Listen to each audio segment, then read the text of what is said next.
बैठ जाओ। बायोलॉजी बता रहे थे, पीछे वाले लोग आप लोग बैठ जाइए। बाबू बैठ जाओ जल्दी। कहाँ तक बताए थे जी, कुछ बताइएगा। इन्हें बता दिए थे। गेस्ट लोग को बैठते थे। इसका स्टूल आया था, कहाँ गया? लड़की सबके लिए रखा हुआ एक्स्ट्रा में, बस सब बैठ गए उस पे। बाप रे, स्टूलों नहीं दिख रहा है। जाओ सीधे कहीं का एडजस्ट हो। सब लोग लाइव वाले गुड मॉर्निंग लो, आप जल्दी जल्दी एडजस्ट होइए। अब हम आगे बताते हैं कोशिका के आगे। ये बकलो लो,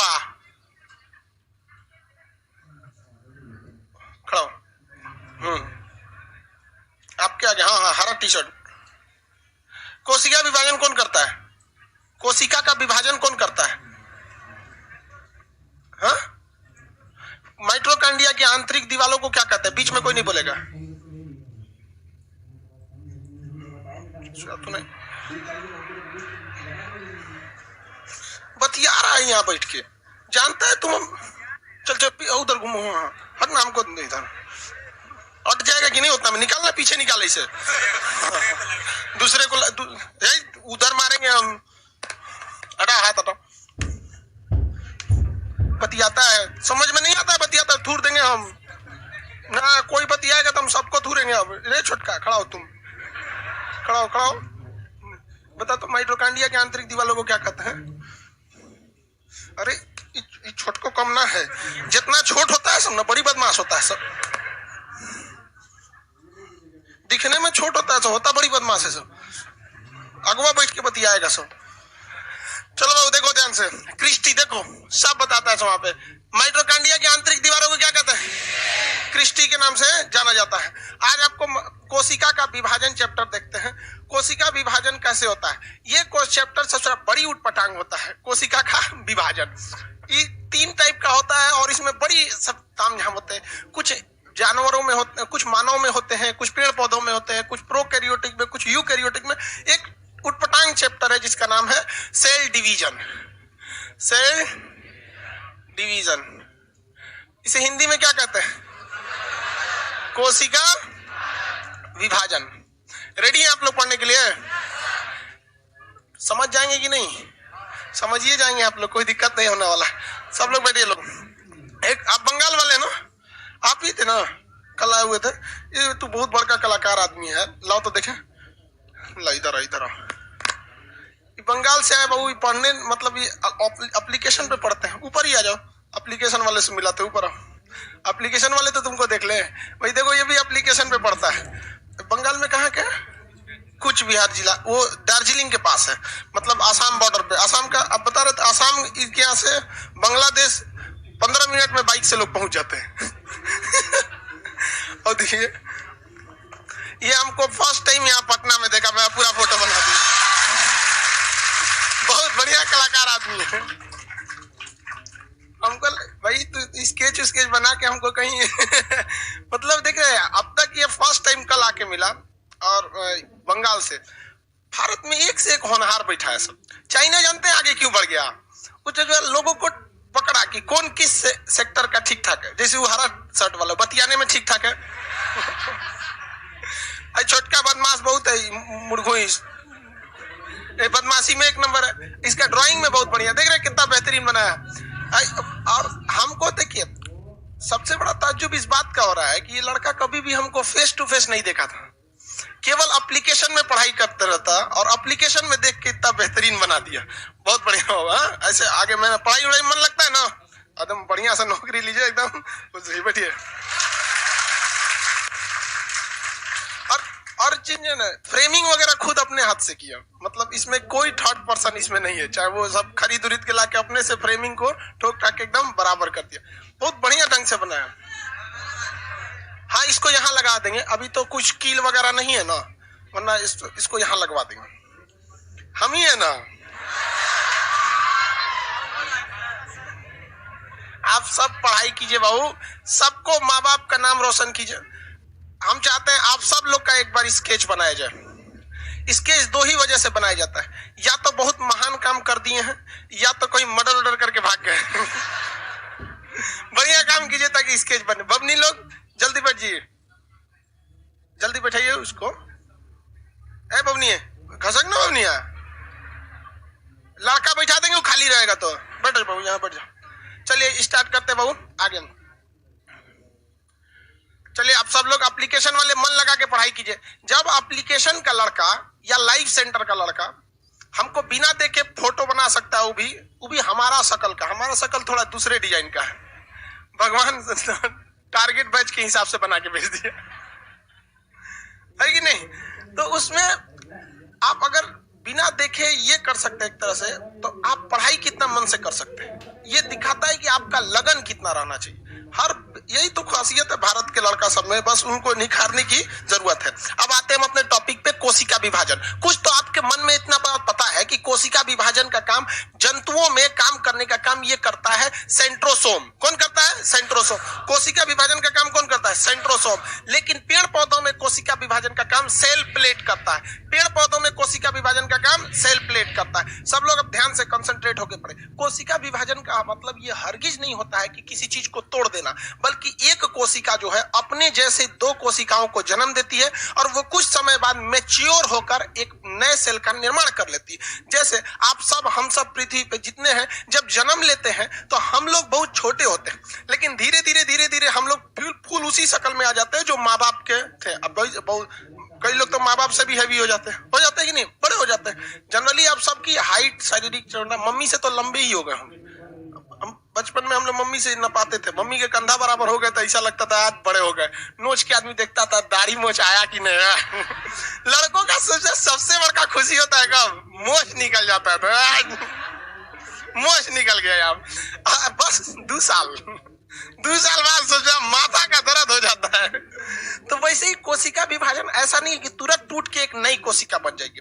टूटती है, नई कोशिका बनती है, फिर कुछ टाइम लेता है उसको मैच्योर होने में, फिर वो अपने पुरानी कोशिका का क्या करती है काम, मतलब जगह ले लेती है। इस घटना को हम कोशिका विभाजन कहते हैं, जिससे कोशिका टूट रही होती है। जैसे एक ये सेल है, ये कोई सेल है, इससे कोशिका निकल जाएगी। अब 2 कोशिका निकलेगी, ये सेल हो गई, इसे हम ये दो 1 नंबर 2 नंबर। क्या ये सेल है, इससे ये बन गया दूसरा सेल। क्या ये कोशिका विभाजन है? अरे भैया तुम मर के यहाँ हो गया, विभाजन कहाँ हुआ? यही यहाँ हो गया। कम से कम 2 ठोका बनना जरूरी है। तो ये जो 2 बने हैं इन्हें हम कहते हैं डॉटर सेल। क्या कहते हैं? Daughter cell. कौन सा सेल? डॉटर। और इन्हें क्या कहते हैं? Mother cell. मदर सेल, जिससे कोशिका टूट रही होती है उसे क्या कहते हैं? Mother cell.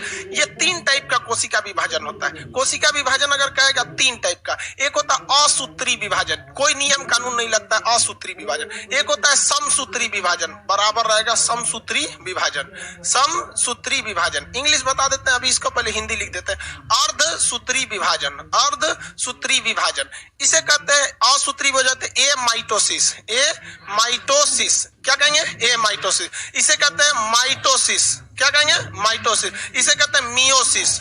इसे क्या कहेंगे? मियोसिस। इसे मियोसिस। टोटल 3 टाइप का कोशिका विभाजन होता है। पहला हम लोग पढ़ने चलते हैं असूत्री विभाजन, इसे कहेंगे एमाइटोसिस। ये हम लोग में होता ही नहीं है, मतलब हम लोग कहने का सेंस ये है कि यूकैरियोटिक सेल में ये नहीं होता है। यूकैरियोटिक सेल में पेड़ पौधे आएंगे कि नहीं आएंगे? पेड़ पौधे आएंगे। यूकैरियोटिक सेल में पेड़ पौधे भी आते हैं। हम लोग किस में आते हैं? यूकैरियोटिक। लेकिन प्रोकैरियोटिक में अल्प विकसित कोशिकाएं ही आते हैं, जिनके अंदर बहुत ही कम क्या पाए जाते हैं? अंग ऑर्गेनिज्म पाए जाते हैं। उसमें माइटोकॉन्ड्रिया नहीं रहेगा। प्रोकैरियोटिक में माइटोकॉन्ड्रिया नहीं रहेगा तो वो लोग बताओ, माइटोकॉन्ड्रिया नहीं रहेगा तो श्वसन किससे करेगा? बीच में कोई नहीं बोलेगा।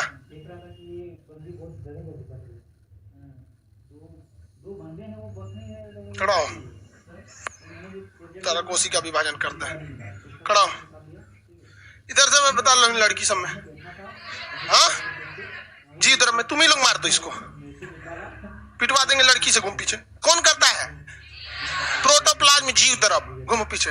बताए थे कि नहीं बताए थे? कैसे घूम गया? पीटेंगे कैसे रे? घोंप दे ऐसे। हाँ बस ऐसे। समझे में नहीं आता है। अजीब टाइप का पिटाता है तुम।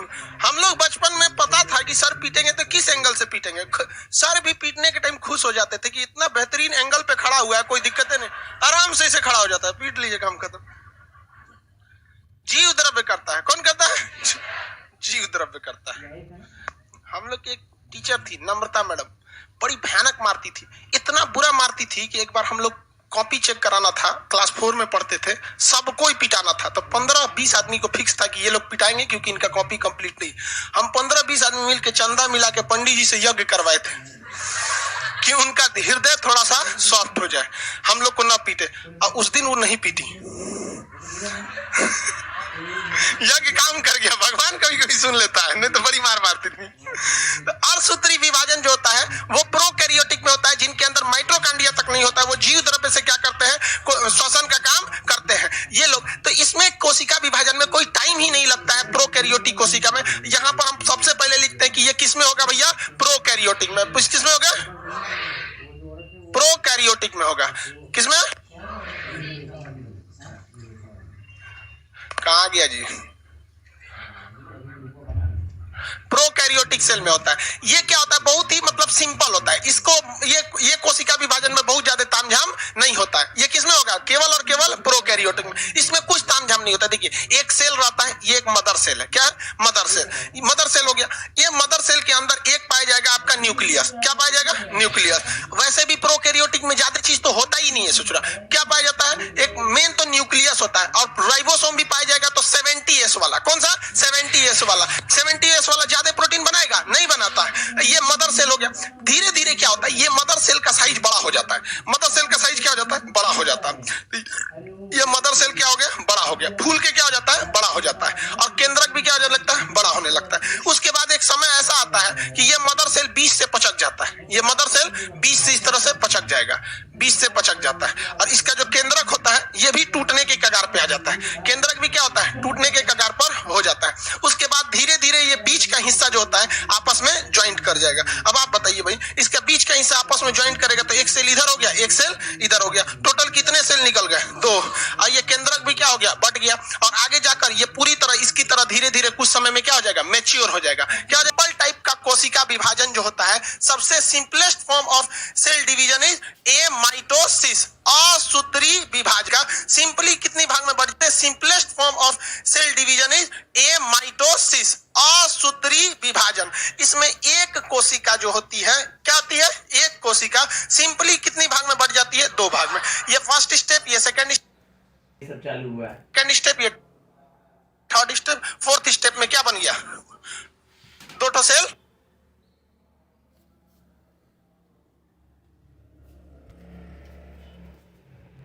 स्टेप, ये सेकंड स्टेप, ये थर्ड स्टेप, फोर्थ स्टेप में क्या बन गया, 2 सेल बनाता है। ये मदर सेल हो गया।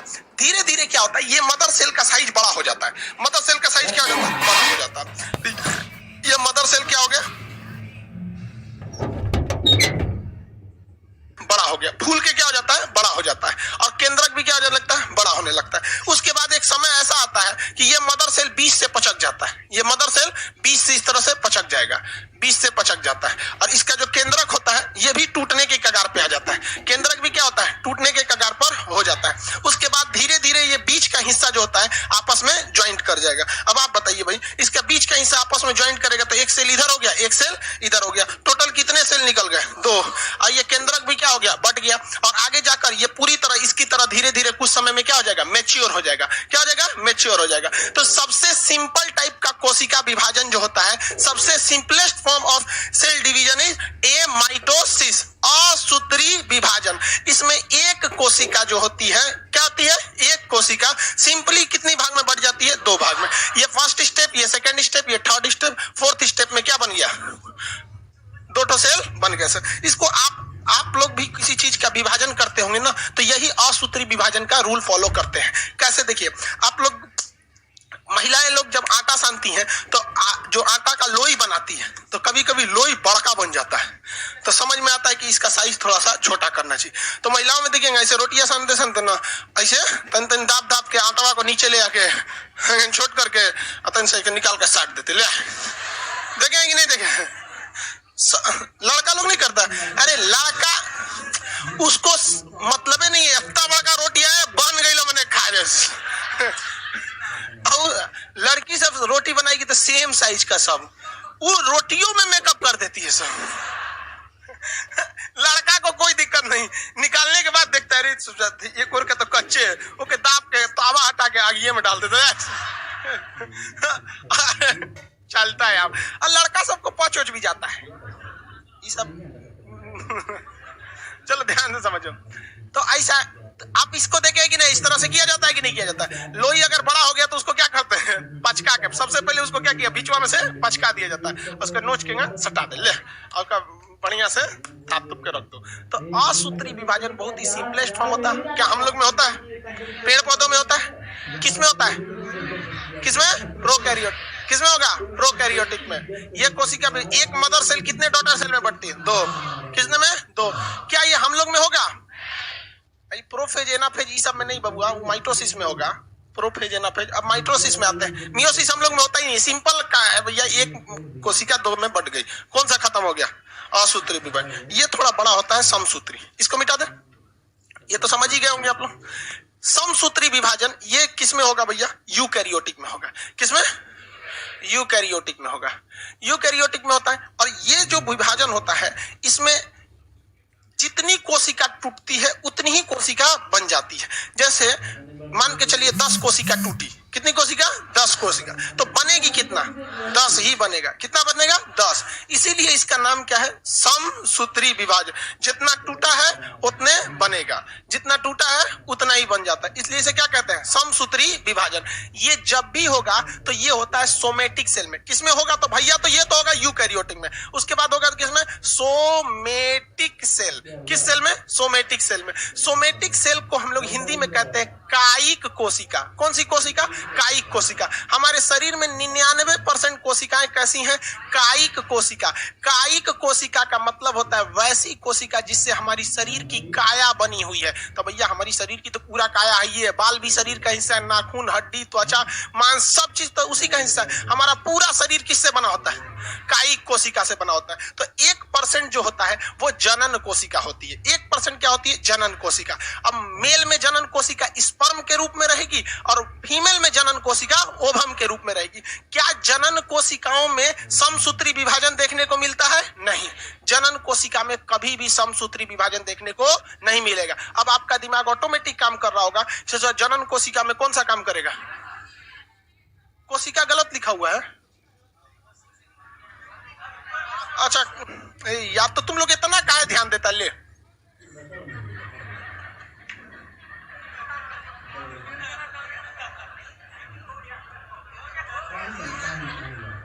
अब 4 दिन तक हम मात्रा नहीं देंगे, यहीं पे दे दिए सब। यार तुम लोग छोटा छोटा बात पे ध्यान देता है। अब ठीक लग रहा है। ये को मात्रा छूट गया कोशिका में तो एप्लीकेशन वाला हल्ला करता है, गलत लिखे हुए हैं। चलो ध्यान दे, यहाँ पे कोई मात्रा उतरा को बोल दिया तो हम और बिगाड़ देते हैं। चलिए ध्यान समझिए, हम लोग की शरीर में ज्यादातर कौन सी कोशिका है, कायिक कोशिका। 1% कोशिका कैसी है, जनन कोशिका। जनन कोशिका में मेल में कौन सा, स्पर्म, और ओवम में, फीमेल में ओवम, फीमेल में ओवम। उसमें कौन सा विभाजन होता है, अर्धसूत्री। कौन सा, अर्धसूत्री विभाजन। लेकिन शरीर में कौन सी विभाजन, समसूत्री, यानी माइटोसिस। हमारे बॉडी में कौन सा विभाजन होता है, माइटोसिस। माइटोसिस से ही हमारे शरीर के टूट फूट अंगों की भरपाई होती है। मेंटेनेंस ऑफ बॉडी किससे होता है, माइटोसिस से। जैसे कहीं ऑपरेशन हो गया तो डॉक्टर इसे काट देता है, देखते हैं ना, ऐसे ऑपरेशन करके काट देता है। हम जैसे आप लोग को कहीं ना कहीं ऑपरेशन हुआ, हमारे से गला में ऑपरेशन हुआ, यहाँ एगो नस मेरा गड़बड़ हो गया था, वही सिग्नल किसको पहुंचाता था, ब्रेन को, सिग्नल नहीं ब्लड पहुंचाता था, और वो इससे जुड़ा फूल के टेढ़ हो गया वहां पे। तो इसको काट के डॉक्टर वहां से दूसरा सिलिकॉन का नस लगा दिया यहाँ पर, और यहाँ से काट दिया, तो वापस मेरा गर्दन एकदम अच्छा हो गया। यानी जितनी कोशिकाओं को डॉक्टर ने काटा था समसूत्री विभाजन से, उतनी ही कोशिकाएं बन गई। इस वजह से किसी को पता चलता है, अरे पूरा नहीं काटा था, ऐसे देख रहा है, oh my God, Khan sir पूरा नहीं काटा, तो तन से एगो नस काट के निकाल दिया यहाँ पर, और फिर ठीक ठाक करके सिल दिया, और कहा था कि आप ज्यादा बोलिएगा नहीं। दिन भर पढ़ाने रहता है बोलने। तो ये हो गया हमारे शरीर में कोशिका। आपका भी कहीं कट फिट जाता है, देखते हैं पूरी बराबर क्या हो जाता है, भर जाता है, किसके थ्रू, समसूत्री विभाजन। किसके थ्रू, हमारे शरीर की क्षतिपूर्ति किससे होती है, समसूत्री माइटोसिस के द्वारा ही होता है। सबसे ज्यादा माइटोसिस शरीर के किस अंग में देखा जाता है, लीवर में। जहां कटपट होगा अपने से ठीक कर ले। जिसके अंदर, जिस जीव के अंदर किसके अंदर? जिस जीव के अंदर समसूत्री विभाजन क्या होगा? तेजी से होगा, तेजी से होगा, उसकी शरीर की क्षतिपूर्ति एकदम तेजी से होगी। जैसे चूहा का पूंछ, चूहा का पूंछ में बहुत तेजी से क्या होता है? समसूत्री विभाजन। पकड़ लीजिएगा तो छोड़ के पूंछिया चल जाता है, रख लो। छिपकली का पूंछ, उनमें क्या होता है? समसूत्री विभाजन बहुत तेजी से होता है। गेंडे का चमड़ा, गेंडा जो होता है ना, गेंडा, उसका चमड़ा आप ऐसे तलवार से काटेंगे ना, गेंडा का चमड़ा एक तो जल्दी कटता नहीं है, कट गया ना तो चल जाएगा वहां पे उठ के, 1-2 दिन में एकदम टनाटन अपने से टाका उका मार के घूमेगा, एकदम काट दिया था मेरा चमड़ा। तो ये उनमें कोशिका विभाजन क्या होता है? बहुत ही तेजी से होता है। किससे होता है? तेजी से होता है। तो ये होते हैं हमारी शरीर की क्षतिपूर्ति। यही ससुरा कैंसर उत्पन्न कर देता है। क्यों? आप मान के चलिए हमारे शरीर में यहाँ पे से चोट लगा, एक लाठी मार दिया कोई, या गिर गए हम कहीं, यहाँ चोट लग गया, यहाँ बहुत सारी कोशिकाएं मर जाएंगी। मरी हुई कोशिकाओं को खत्म करने का काम लाइसोसोम करेगा। कौन करेगा? लाइसोस। अब वहां पे तो कोशिकाओं का खाली जगह हो गया, वो तो दिखेगा नहीं, गड्ढा थोड़ी हो जाएगा, हाँ गड्ढा नहीं ना होने वाला है, लेकिन वो मतलब थोड़ा सा काला हो जाता है। अब वहां से लाइसोसोम हटा देगा। अब इसके अगल बगल की कोशिकाओं में क्या होगा? समसूत्री विभाजन। कौन सा विभाजन? समसूत्री विभाजन। ये समसूत्री विभाजन से मान के चलिए 100 कोशिकाएं टूटी हैं तो कितना बनना चाहिए? 100, 110 बन जाएगा तो भी कुछ खास दिक्कत नहीं है। लेकिन 100 कोशिका की जगह पे ससुरा 1 लाख बना देगा तब वहां हमको गांठ बनने लगेगा, गांठ को हमको एक्स्ट्रा दिखने लगेगा। ससुरा ये गांठ कैसा है? तो डॉक्टर से आदमी इलाज कराता है, देखिए ना गांठ बन गया है तो 1-2 दवा दे देता है जिससे वो गांठ खत्म हो जाता है। क्या हो जाता है? खत्म हो जाता है गांठ। लेकिन अगर वो गांठ बन रहा है और बनना नहीं रुक रहा है, इसका मतलब क्या नहीं रुक रहा है? समसूत्री। वो धड़ाधड़ बनाते जा रहा है, बनाते रहा, नहीं रुक रहा है, नहीं रुक रहा है, तो डॉक्टर कहता है तो ट्यूमर लग रहा है, अब जाइए आप थोड़ा कैंसर का इलाज कराइए, कार्सिनोमा कराना पड़ेगा आपको। धीरे धीरे डॉक्टर कह देगा दूध ससुरा तो नहीं, इसका तो कोशिका विभाजन नहीं रुक रहा है। अब क्या हो गया? अब डॉक्टर लाएगा कौन सा चीज? Gamma rays. क्या लाएगा? Gamma rays. और गामा रेज से क्या करेगा? आपका सेकाई करेगा, यानी सेकाई नहीं कर रहा, उस कोशिका की जान ले रहा है जो एक्स्ट्रा कोशिकाएं बन गई हैं। तो वो कोशिका अगल बगल की कोशिकाओं को कह देती है, देख रहे हैं जान ले रहा है हमारा, अगल बगल की कोशिकाएं उसको बचाने आती है, अरे हमरे भैया है मत मारो यहाँ पे, तो वो ससुरी मर जाती है सब। तो कोशिका का जब हम लोग गामा रेस से सेकाई करते हैं तो बहुत सारी चीजें जो होती हैं सब, बहुत सारी चीज मर जाती हैं सब, और बाल वगैरह क्या होने लगता है? टकला होने लगता है। तो ये सही भी है और बहुत गलत भी है। समसूत्री विभाजन में सबसे बड़ी बाधा जब आ जाती है जब आपको HIV या शुगर नाम की बीमारी हो जाती है। तो HIV में ये बहुत ज्यादा डिस्टर्ब हो जाता है, इसलिए किसी भी ऑपरेशन से पहले कोई जांच हो ना हो, लेकिन शुगर और HIV की जांच 100% उस ससुरा करीबे करेगा। क्योंकि डॉक्टर कितना भी बढ़िया हो, अगर HIV है तो ऑपरेशन के बाद समसूत्री विभाजन अपने अच्छे ढंग से काम नहीं करती है। शुगर में क्या होता है? काम करती है, लेकिन उस जगह को घाव बनने की संभावना एक नॉर्मल इंसान से 5 गुना ज्यादा हो जाती है। तो ऐसा भी हो सकता है कि कभी कभी शुगर का कोई मरीज है और उसको एक नॉर्मल घाव का ऑपरेशन कर दीजिएगा, मान के चलिए किसी का सपोज कीजिए पथरी है, पेट में क्या है? पथरी है,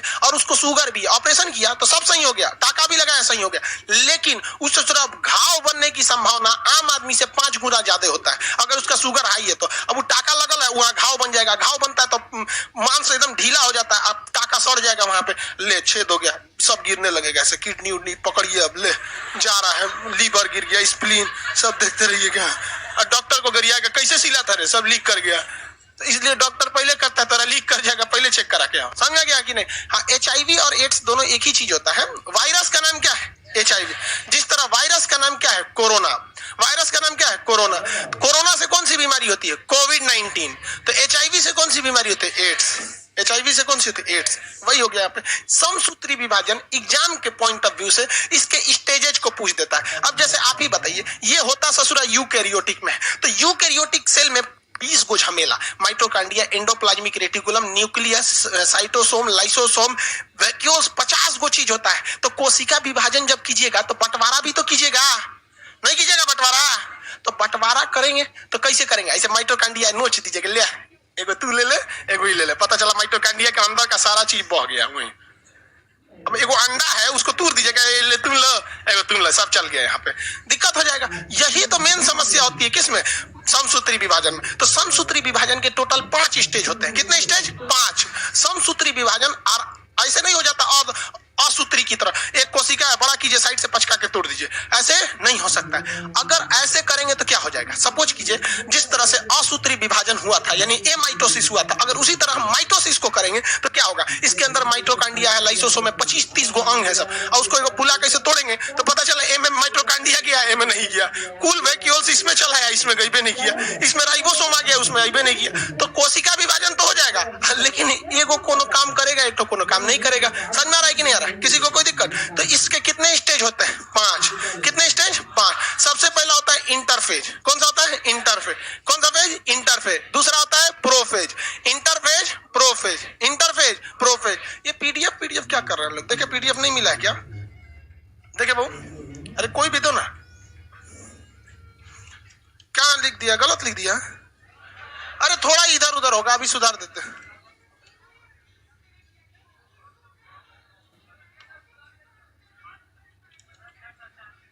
टाइपिंग वाला मिस्टेक है यहाँ पे। यहाँ पेज नंबर 12 पे देखेंगे आप लोग, यहाँ लिखा हुआ है, सब लोग लिखा हुआ है। अरे गलती हो गया है, अरे हम पढ़ा रहे हैं ना, सही से सुधार लीजिएगा। जोने बहाने आप क्या करेंगे? सुधारेंगे, घर पे पढ़ेंगे यहाँ पर। तो यहाँ पे आपके पेज नंबर 12 पे लिखा हुआ है, यहाँ पढ़ लेंगे आप लोग। सबसे पहला कौन सा है? इंटरफेज, उसके बाद प्रोफेज, उसके बाद मेटाफेज, उसके बाद एनाफेज, उसके बाद टेलोफेज। कौन सा फेज? टेलोफेज। टोटल कितने फेज हो जाते हैं? कितने? 4। हल्ला कौन करता है बेवकूफ यहाँ? अरे देखो जी, एक तो लड़का बेहोश हो गया। कितने नंबर हॉल में बेहोश हुआ है? 2 नंबर हॉल में एक लड़का बेहोश हो गया, उसको ग्लूकोज वगैरह यहाँ रखा होगा 2। उसका एटीपी का निर्माण कम हो गया। कोई बात नहीं, लड़का है ना, उसे अपने सही हो जाएगा आधा घंटा में।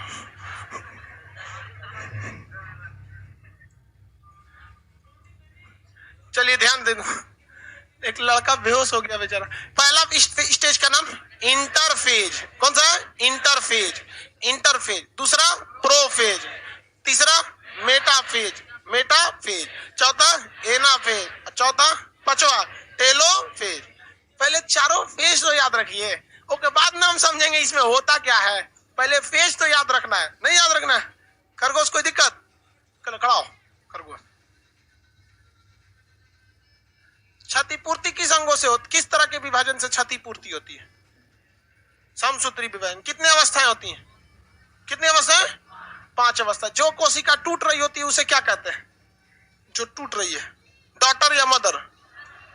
Mother cell. बैठो बैठो, डरता है बेचारा। सबसे पहला अवस्था इंटरफेज। सबसे पहला अवस्था सबसे पहला अवस्था। इनमें सबसे बड़ी अवस्था कौन सी होगी? हाँ, सबसे बड़ी अवस्था होती है इंटरफेज। किसी भी कामयाबी के रास्ते पर सबसे मुश्किल होता है पहला कदम रखना। चाहे वो आप बीपीएससी या स्टेट लेवल का एग्जाम देंगे, सबसे मुश्किल होता है प्री निकालना। सबसे मुश्किल क्या होता है? प्री निकालना। 90% छट जाते हैं, 90% लोग छट जाते हैं। उसी तरह दुनिया का कोई भी स्टेप है, फर्स्ट स्टेप सबसे ज्यादा टफ होता है। फर्स्ट स्टेप सबसे ज्यादा टफ होता है। तो सबसे बड़ा अवस्था इंटरफेज। सबसे बड़ा अवस्था इंटरफेज। बीच की अवस्था, बीच में प्रोफेज दिख रहा है। रे पकड़ो, 5 गो में भी आई ना है बीच का अवस्था, मोतियाबीन वाला सब। बीच ये है आपका बीच वाली। कौन सी अवस्था एकदम बीच में रहती है? मेटाफेज। बीच में कौन रहती है? बेटा। अब आपको अगर पढ़ाई करना है, हम आपसे कहते हैं कि वह कौन सी अवस्था, इन 5 में से हम आपको एक ही अवस्था देंगे और कहेंगे कि बताइए इसमें क्या क्या हुआ है, तो आप कौन सी अवस्था को लेना चाहिएगा? Interphase, telophase, anaphase, prophase, metaphase, जिसमें आपको कंप्लीट जानकारी मिल सके। आप सोचिए, अगर आप टेलोफेज ले लेते हैं तो ये सारी कोई जानकारी नहीं मिलने वाली आपको, और अगर इंटरफेज ले लेते हैं तो ये जानकारी नहीं मिलेगी। तो कोशिश कौन सा करना चाहिए? मेटाफेज। कौन सा? मेटाफेज। क्यों? क्योंकि वो बीच में है। तो अध्ययन की सुविधा के लिए अच्छा कौन माना जाता है? मेटाफेज। सबसे बड़ी अवस्था कौन सी होती है?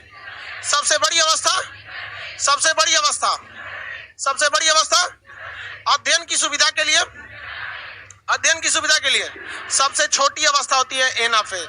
सबसे छोटी अवस्था एनाफेज। सबसे तेजी से काम किसमें होता है? एनाफेज। सबसे धीमा काम इंटरफेज, पहली अवस्था इंटरफेज, पहली अवस्था दूसरा प्रोफेज, पहला इंटरफेज, दूसरा प्रो, बीच में रहेगा तो मेटा, मिडिल में इसलिए मेटाफेज।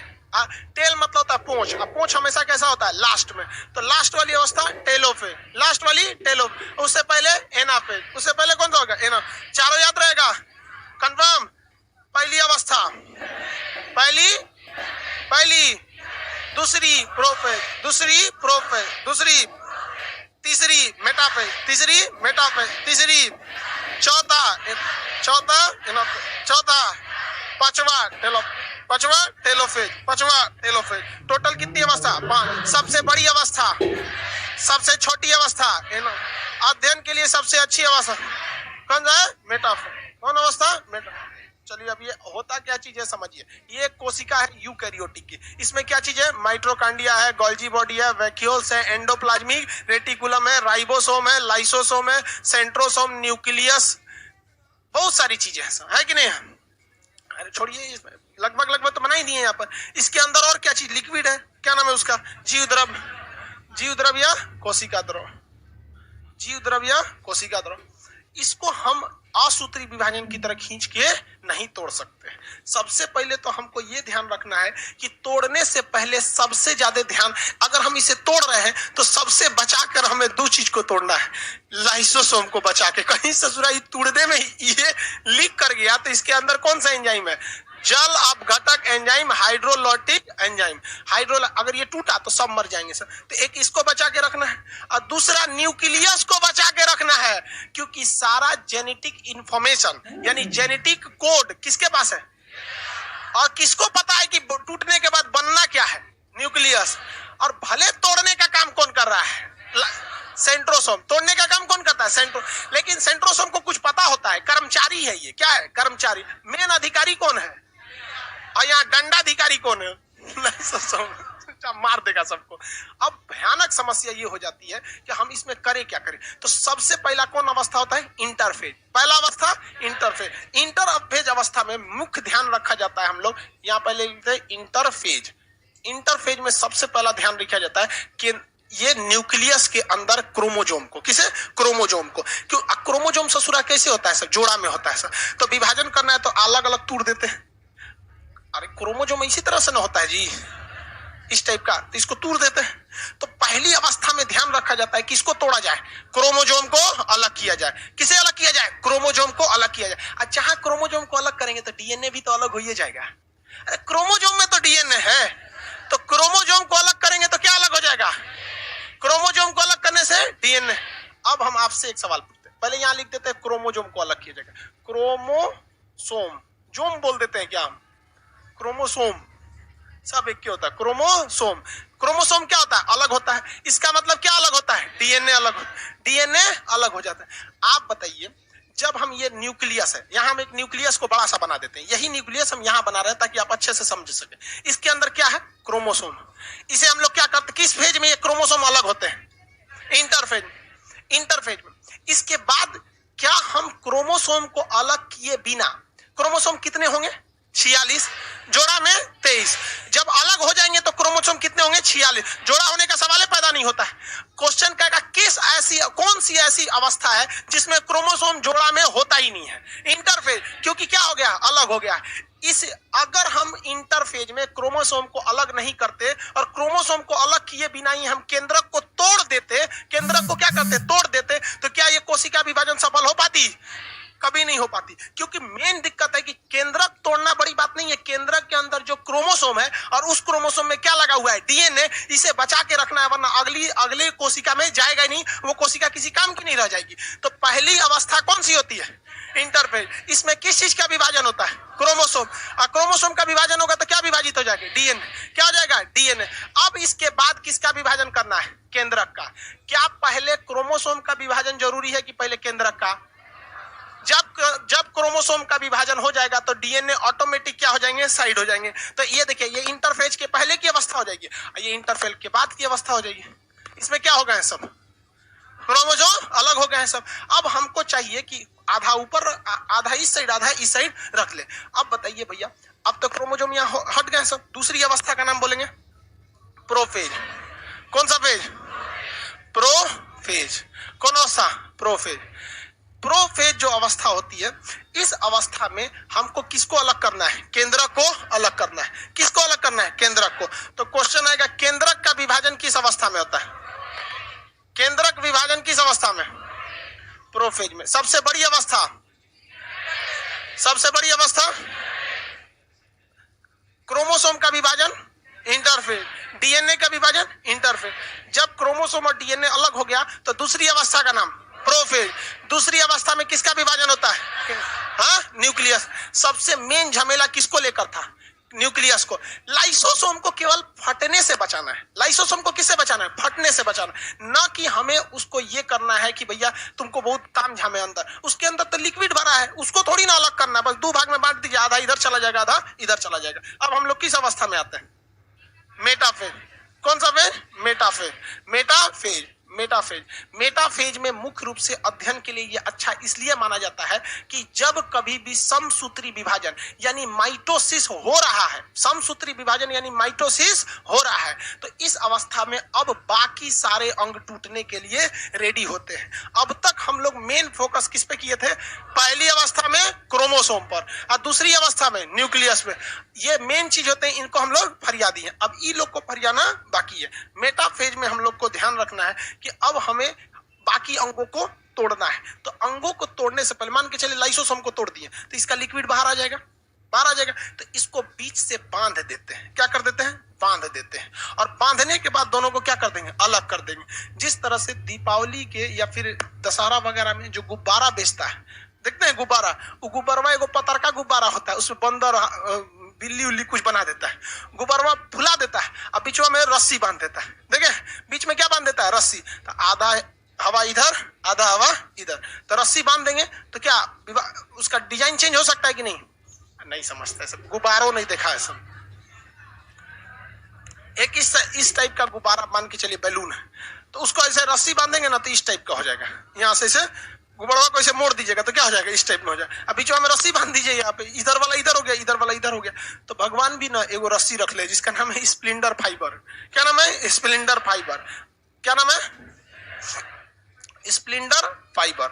क्या हो गया भैया? Splendor fibre. स्प्लेंडर फाइबर को हम लोग तुर्क धागा कहते हैं। क्या कहते हैं? तुर्क धागा। कौन सा धागा? तुर्क धागा। तो स्प्लेंडर फाइबर का निर्माण किस अवस्था में होता है? स्प्लेंडर फाइबर का निर्माण किस अवस्था में होता है? किस अवस्था में? मेटाफेज में। और ये बाकी सारी कोशिकाओं को क्या करने लगता है? बीच से बांधने लगता है। क्या करता है? बीच से बांधने लगता है ताकि क्या किया जा सके? विभाजन किया जा सके, विभाजन किया जा सके। लेकिन ऐसा थोड़ी कि स्प्लेंडर फाइबर बन गया। दो झमेला है ना, एक स्प्लेंडर फाइबर का निर्माण करना है, दूसरा उस स्प्लेंडर फाइबर से क्या करना है? कोशिकाओं को बांधना है। तो निर्माण चालू कहाँ होता है? मेटाफेज। किसमें? मेटाफेज में। किसका निर्माण? स्प्लेंडर। बहुत ज्यादा मात्रा में ये लोग क्या होने लगते हैं? स्प्लेंडर फाइबर बनने लगते हैं यहाँ पर। मेटाफेज तक में बनते हैं बहुत ज्यादा मात्रा में। इसके बाद की जो अवस्था होती है उसे कहते हैं हम लोग एनाफेज। कौन अवस्था? एनाफेज। कौन अवस्था? एनाफेज। एनाफेज ये सबसे छोटी अवस्था है। कौन सी अवस्था है? छोटी। इसमें कुछ नहीं करना है, कुछ भी नहीं करना है। स्प्लेंडर फाइबर ने कोशिका के सारे अंगों को क्या कर दिया है? बांध दिया है। क्या कर दिया? बांध दिया। अब बस काम यही करना है कि इसको ऐसे लेटा देना है। अब बाकी जो जैसे ये कोशिका है, ये माइटोकांड्रिया मान लीजिए। क्या है? माइटोकांड्रिया। ये बताइए तो ये क्या है? स्प्लेंडर। इसके अंदर कुछ ना कुछ चीजें होंगी। तो स्प्लेंडर फाइबर जब बांध देता है किसी चीज को तो अब विभाजन होगा तो यहीं से क्या होगा? टूटेगा। तो कोशिका के अंदर का अगर माइटोकांड्रिया की क्रिस्टी हो गई या क्रेब्स साइकिल जो चलता है, अगर यहाँ पे रहेगा और यहाँ पे रहेगा तो विभाजन के बाद हो सकता है कि ये बाहर आ जाए, दिक्कत हो जाएगी। तो इसे कहाँ रहना चाहिए? बीच में या ध्रुव साइड में? ध्रुव से। किस साइड में रहना चाहिए? ध्रुव से। तो माइट्रो जब कभी भी विभाजन के लिए तैयारी हो रही होती है तो एनाफेज अवस्था में कुछ नहीं किया जाता है। स्प्लेंडर फाइबर लग चुका है। स्प्लेंडर फाइबर क्या हो चुका है? लग चुका है। कोशिका के जितने अंग हैं वो किधर की ओर चले जाते हैं? ध्रुव की ओर। क्या हो जाते हैं? ध्रुव की ओर चले जाते हैं, ताकि जब जहां से विभाजन हो सके वहां पे कोई भी एरिया पूरी तरह से खाली हो। तो एनाफेज में जितने भी कोशिकांग है, मतलब कोशिका के अंग है, कोशिकांग कौन सा है? कोशिकांग। वो किधर की ओर चले जाते हैं? ध्रुव। ध्रुव को इंग्लिश में क्या कहते हैं? पोल। यानी किस साइड में चले जाते हैं? साइड में चले जाते हैं। अब करना क्या? बस 20 से काट देना है। क्या करना है? 20 से काट देना है। तो पता है कितनी अवस्थाएं होती हैं? 5। पहली अवस्था का नाम, पहली अवस्था सबसे बड़ी अवस्था, सबसे बड़ी अवस्था इंटरफेज। इंटरफेज जो अवस्था होती है, इसमें पहले किसका विभाजन होता है? क्रोमोसोम। उसके बाद डीएनए का। पहली अवस्था कंप्लीट। दूसरी अवस्था का नाम प्रोफेज में किसका विभाजन होता है? किसका? केंद्रक का। तीसरी अवस्था मेटाफेज। ये इसमें क्या बनते हैं? स्प्लेंडर। स्प्लेंडर फाइबर सारे अंगों को क्या कर देते हैं? बांध देते हैं। लेकिन उसके अंग सारे उस बांधे हुए जगह पर ही फंस जाते हैं, जिससे कि विभाजन में क्या हो सकता है? दिक्कत आ सकता है। तो अगली अवस्था का नाम एनाफेज। एनाफेज सबसे छोटी अवस्था है। छोटी अवस्था इसलिए है कि इसमें करना कुछ नहीं है, जो बीच में उसको साइड कर देना है। चल भाई उधर चल, उधर चल, ये कटाने जा रहा है 20 से। समझ में गया? सबसे छोटी अवस्था एनाफेज। एनाफेज में कोशिका के अंदर के जितने अंग है वो किधर की ओर शिफ्ट होना है? ध्रुव। हाँ, ध्रुव। चौथी पांचवी अवस्था टेलोफेज। कौन सी है? टेलोफेज। विभाजन कंप्लीट। विभाजन किसमें कंप्लीट हो जाता है? विभाजन किसमें कंप्लीट होगा? कंप्लीट हो जाएगा विभाजन पूर्ण। जो विभाजन का काम होता है वो क्या हो जाता है? पूर्ण हो जाता है यहाँ पर, क्योंकि सारे चीज तो साइड साइड में हो गए थे, बस उसे आराम आराम से क्या करना था? अलग करना था। कौन इसे तोड़ दीजिएगा क्या? ऐसे नहीं ना तोड़ सकते हैं, लड्डू तोड़ रहे हैं। अरे आराम आराम से क्या करना पड़ेगा? अलग करना पड़ता है। तो बस उसी में टेलोफेज में क्या हो गया? अलग हो गया। टोटल कितनी अवस्था है? टोटल 5। समसूत्री की असूत्री की। अभी जो 5 अवस्था बताएं किसकी बताएं? किसकी? समसूत्री की। समसूत्री विभाजन किसमें होता है? प्रोकैरियोटिक या यूकैरियोटिक? यूकैरियोटिक। यूकैरियोटिक की किस प्रकार की कोशिकाओं? कायिक कोशिका। कायिक कोशिका को इंग्लिश में क्या कहते हैं? Somatic cell. हमारे शरीर में कुल कितनी कायिक कोशिका है? 99%। 99% शरीर की टूटे फूटे अंगों की क्षतिपूर्ति किससे होती है? समसूत्री विभाजन। समसूत्री विभाजन की कितनी अवस्थाएं? कितनी? कितनी? पहली अवस्था, दूसरा, तीसरा, चौथा, पांचवा, सबसे बड़ी अवस्था। हाँ, ये कह रहे हैं कि सर इसका स्प्लिंडर फाइबर बनने का कमांड कौन देता है? अब आप आपसे पूछते हैं, हम बता देंगे तो गड़बड़ हो जाएगा, क्योंकि आपको डायरेक्ट आंसर मिल जाएगा। कमांड कौन देता है? जैसे देखिए, जब कभी भी सेना, ये नदी है, ठीक है, नदी है, इसमें से फौज को जाना है इस साइड में, इस साइड में फौज को जाना है। यहाँ पे बहुत सारी मात्रा में क्या खड़ी है? फौज खड़ी है। यहाँ पे फौज, तो यहाँ पर एक टेम्पोररी पुल बना दिया जाता है। वो पुल नहीं होता है, एक गाड़ी होती है जो पानी में डूबती नहीं है, उसे हम लोग कहते हैं कॉन्टून ब्रिज। वो क्या करते हैं? गाड़ी होती है मिलिट्री की, वही ले आके उतार देते हैं, सब आपस में जोड़ देता है। सब 5-6 को गाड़ी रहेगी, आपस में 10-20 तो उसी को जोड़ देगा, सब डूबेगा नहीं, और उसके ऊपर ऐसे ऐसे सड़क टाइप का रहेगा, वहां पे जोड़ के चल जाते हैं। तो इसमें क्या किया जाता है? जो इधर का कमांडर होता है, इस साइड का कमांडर, सीओ कमांडिंग ऑफिसर, और जो इस साइड के सबसे घातक लड़ाकू होते हैं, सर लड़ाई करने वाले, उन सबको सबसे पहले इधर भेज दिया जाता है, और 10-15 फौज को इधर भेज दिया जाता है, ताकि ये कमांडर जो होते हैं सर सीओ, इधर आके एरिया को पूरी तरह से डोमिनेट करके रखे कि इधर से कोई नहीं आ रहा है, और उसके बाद धीरे धीरे धीरे धीरे पार कराया जाता है। अब कोनो बोका रहेगा, कहेगा चलिए चलते हैं सब लोग, यहाँ पे पता चला उधर कोनो बैठल है, थूर दिया यहाँ पर, तो हमें सबसे पहले किसको हिला देना है? कमांडर को, ताकि उधर जाके वो कोई कमांड ले सके। इसीलिए जब कभी भी विभाजन हो रहा था तो सबसे पहले हम लोगों ने किसको अलग किया? क्रोमोसोम को, और उसके दूसरी ही अवस्था में किसे भेज दिया? केंद्र। कमांडर कौन होता है? केंद्र। और कमांडर को पहले ही हम लोग ने किस में अलग कर दिया है? प्रोफेज में अलग कर दिया है। अब यही कमांडर आदेश देगा क्या बनाने के लिए? Splendor fibre. लेकिन क्या यह कमांडर यानी न्यूक्लियस खुद स्प्लेंडर फाइबर बनाएगा? किससे बनवाता है? सेंट्रोसोम से। कमांड कौन करता है? न्यूक्लियस। तो जितने कमांड का काम होता है वो सब काम कौन करते हैं? न्यूक्लियस। इसीलिए तो पहले न्यूक्लियस को बांटा। और रियल में देखिए, आप रियल में देखिए कि अगर आप भगवान के दिमाग से सोचिए, जो भगवान ही सब सेट किया होगा, भगवान ने ना किया है सब वो बायोलॉजी अच्छा था उनका, तो भगवान चाहते थे कि पहले ही फेज में, किसमें? पहले ही फेज में वो क्या चाहते थे? कि केंद्रक का विभाजन हो जाए। लेकिन समस्या था कि अगर पहले ही फेज में केंद्रक का विभाजन कर देते तो इसके अंदर जो क्रोमोसोम था वो अच्छे से विभाजित हो पाता? नहीं, इसलिए मजबूरी में कि उसके अंदर का पहले क्या तोड़ दिए, क्रोमोसोम, उसके बाद क्या तोड़ा गया। अब बताइए कमांड कौन देगा, केंद्र। समझ में आ रहा है कि नहीं आ रहा है? किसी कोई दिक्कत नहीं, अध्ययन की सुविधा के लिए सबसे अच्छा, हाँ, सबसे छोटी अवस्था, हाँ, सबसे बड़ी अवस्था इंटरफेज। कोशिका के अंगों को बांधने का काम कौन करता है, स्प्लेंडर फाइबर। हिंदी में क्या कहते हैं, तुर्क धागा। क्या कहेंगे, तुर्क धागा। किसी को कोई दिक्कत नहीं है। समसूत्री विभाजन समझ गए। अब बच गया कौन सा, अर्धसूत्री विभाजन। एक बात बताओ भाई, थोड़ा बहुत तो आपको दिमाग में आइडिया लग गया होगा। समसूत्री विभाजन में जितनी कोशिका टूटी उतनी ही बन जाती, लेकिन अर्धसूत्री में ऐसा नहीं होता। नाम से बताइए, अर्धसूत्री में कितना होना चाहिए, हाँ, आधा।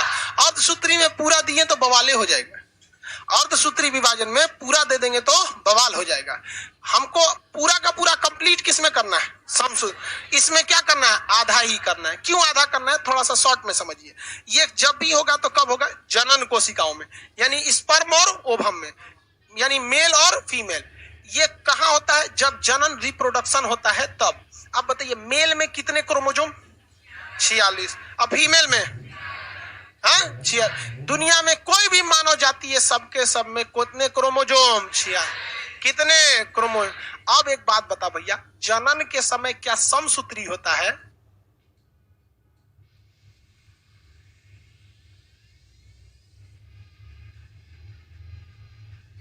जनन के समय अर्धसूत्री होता है। और एक बात बताइए, अगर मेल में से 46 को चलाए और फीमेल में से भी 46 को चलाए तो 46 कितना हो जाता है, 92। कितना हो जाता है, 92। तो जो बच्चा पैदा होगा उसमें क्रोमोसोम कितने होंगे, 92। उससे सूरा जेसीबी मशीन हो जाएगा।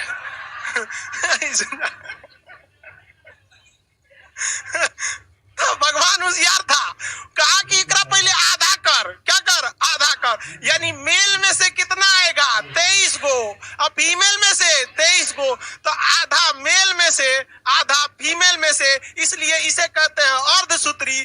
23 + 23 बच्चों में 46।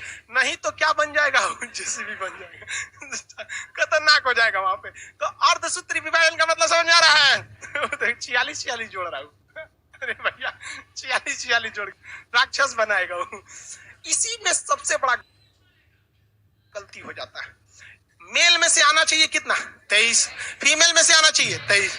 कभी कभी मेल में से 22 को आता है, कभी फीमेल में से 23 की जगह 24 को आ जाता है। ऐसे ही कुछ कुछ गड़बड़ हो जाता है। तो जब कभी कभी फीमेल वाला पार्ट बढ़ने लगता है ना किसी किसी में, तो इसी में कभी कभी क्या हो जाता है, कोई हिजरा यानी किन्नर बन जाता है। क्या बन जाता है, किन्नर यानी छक्का टाइप का जिसको बोलते हैं, ट्रेन वगैरह। उसमें भी 2 कैटेगरी का होता है। कोनो ससुरा एकदम आदमी से मैच खाता है सब, देखते हैं। कोनो एकदम खूब सुंदर हो जाता है सब, महिला से मैच खाता है। मतलब समझ रहे हैं, अर्धसूत्री विभाजन के समय अगर फीमेल वाला डोमिनेंट किया उस पर, तो उसका शकल किसकी तरह हो जाएगा। देखिए अगर 23 इसमें से आया, 23 इसमें से आया, तो 46 बना, कोई दिक्कत नहीं है। दिक्कत तब है जब गड़बड़ हो जाएगा तब। और गड़बड़ होगा भी तो 2 तरह से गड़बड़ होगा। या तो इधर वाला ज्यादा आ गया तो उसे लड़का की तरह दिखने लगेगा, बहुत लंबा हो जाता है। ट्रेन में देखते हैं सुतल रहिएगा तो उठा के मांगता है, ए हमार दुल्हा उठो।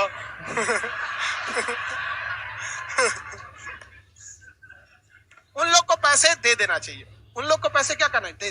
रीजन क्या है, आप उन्हें अपने फ्लैट में रहने नहीं देंगे। सपोज आपका मकान है 10 फ्लोर का, आप उसे किराए पे लगाना चाहते हैं, आप किसी किन्नर को रहने नहीं देंगे।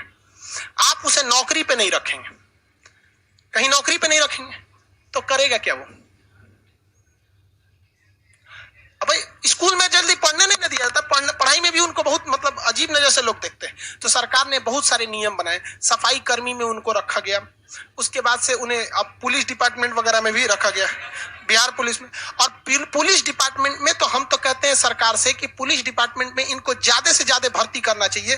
किस लिए, कि अगर कोई बैंक का पैसा लूट लिया है या किसी का पैसा लूट लिया है, नहीं दे रहा है, तो गुंडा बदमाश मत भेजिए, 20 को इन्हीं सबको भेज दीजिए। ये तो पैसा ना दिया रे, ले अरे भाई साहब ज्यादा दे दे। किसी के यहाँ लड़के वगैरह होते हैं, देखते हैं झुमका उमका लेके चल जाते हैं, सब लोग खुशी से दे देते हैं। तो ऐसे लोगों पे कभी भी हंसी मजाक नहीं करना चाहिए, वो आपके भरोसे ही हैं, आप उन्हें दे दीजिए। देखिए जिस भगवान ने आपको इतना बढ़िया शरीर दिया है, वही भगवान ने उसको उस तरह से बिगाड़ा है। इसलिए कभी किसी के परिस्थितियों पे मजाक नहीं उड़ाना चाहिए। और आपको जानकर ताज्जुब होगा कि बड़े बड़े करोड़पति लोग जब कारगिल की लड़ाई हो रही थी तो 1 रुपया सेना को नहीं दिया था, लेकिन इन लोगों ने, किन्नरों ने मिलाकर करोड़ों रुपया कारगिल में सेना के नाम पर भेजा था, पैसे भेजा था कि हमारी फौजी लड़ रहे हैं, और कहते हैं लोग कि हम लोग मर्द हैं।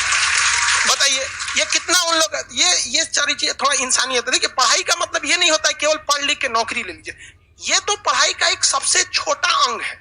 पढ़ाई का सबसे छोटा अंग कोई नहीं कि आपको नौकरी दिलाना, लेकिन असली जिंदगी तो होती है नौकरी के बाद शुरू होती है, संस्कार से। आपका संस्कार 3 ही चीज पे डिपेंड करता है, आपके माँ बाप ने कैसा संस्कार दिया और दूसरे आपको शिक्षा कैसी मिली है। तो इंसानियत बनना ज्यादा जरूरी है, वरना ऐसा थोड़ी है कि 2 पैर पे चलने वाला सब आदमी इंसान होता है। कुछ तो साले इसमें कुत्तों को भी फेल किए हैं, चलते भले 2 पैर पर। तो ऐसे लोगों पे नाम नहीं हंसाना चाहिए। आप जहां हैं उस समाज का, उस परिवार का नाम रोशन कीजिए। आए हैं चुपचाप मर के चले जाएंगे, कोई काम का नहीं हो जाएगा। वरना लोग, देखिए लोग जन्म देते हैं बच्चे को ये कह के कि हमारे खानदान का चिराग रोशन करेगा, यही होती है। किसी के यहाँ केवल लड़की रहती है तो कहता नहीं एगो लड़का रहना चाहिए कि खानदान का नाम रोशन करेगा, जबकि उसी लड़का से पूछे कि तुम्हारे चौथे दादाजी का नाम क्या था, नहीं पता उसको, खानदान नाम रोशन हो रहा है। नाम भुला गया, सोच रहा नाम रोशन हो रहा है, वाह। यहाँ कोई सिकंदर के खानदान का है नहीं, लेकिन जब तक दुनिया रहेगी सिकंदर को याद किया जाएगा। तो ऐसा व्यक्ति बनो कि अकेले ही पूरे खानदान को अजर अमर कर जाओ, तुम्हें वंश की जरूरत ना पड़े।